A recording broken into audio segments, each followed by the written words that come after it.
साथियों नमस्कार। भाजपाई हुकूमत ने देशवासियों को तबाह करके रख दिया है। अच्छे दिनों की कीमत आम जनता अब अपना और अपने बच्चों का पेट काट कर चुका रही है।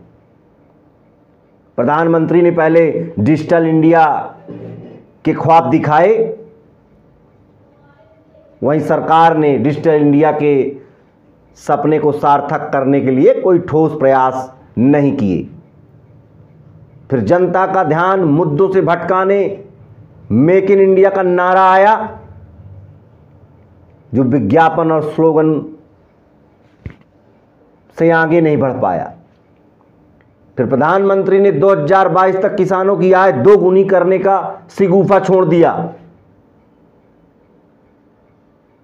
नतीजा यह है कि भाजपा के राज में अन्नदाता दिल्ली की सरहद पर भाजपा सरकार द्वारा लाए गए काले कानूनों के खिलाफ संघर्ष कर रहा है।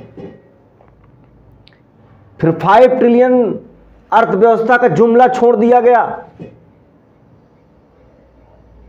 मोदी सरकार या भाजपा सरकार को यह समझना होगा कि देश जुमलों से नहीं, ठोस नीतियों से चलता है। देश को आगे बढ़ाने अथक प्रयास करने पड़ते हैं।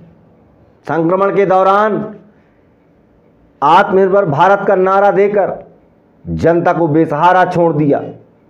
पीएम केयर फंड को आरटीआई और कैग से दूर रखा गया है। आखिर पीएमओ ये जानकारी जनता के बीच साझा क्यों नहीं करना चाहता?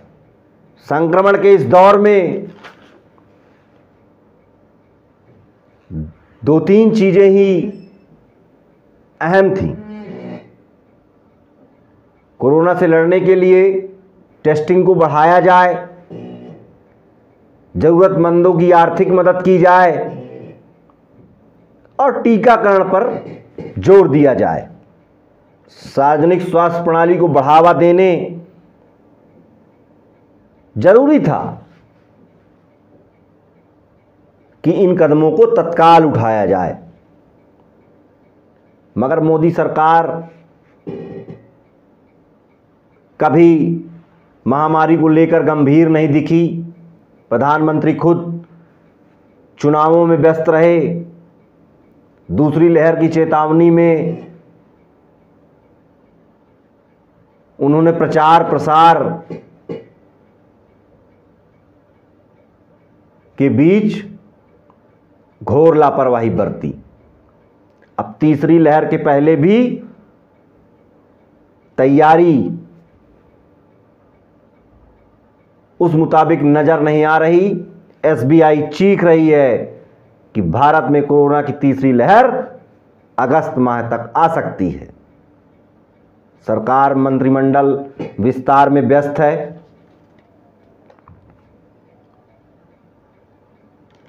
तीसरी लहर को लेकर प्रचार प्रसार और पीआर के अलावा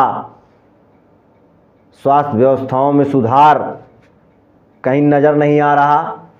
जनता में सरकार के खिलाफ व्यापक जन आक्रोश है। भाजपा राज में संगठित अपराध बढ़े। पंचायत और ब्लॉक चुनावों तक अपराधियों को नंगा नाच की खुली छूट दे दी गई।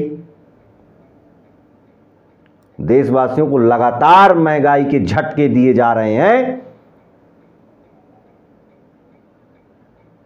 जनता त्राहि त्राहि कर रही है।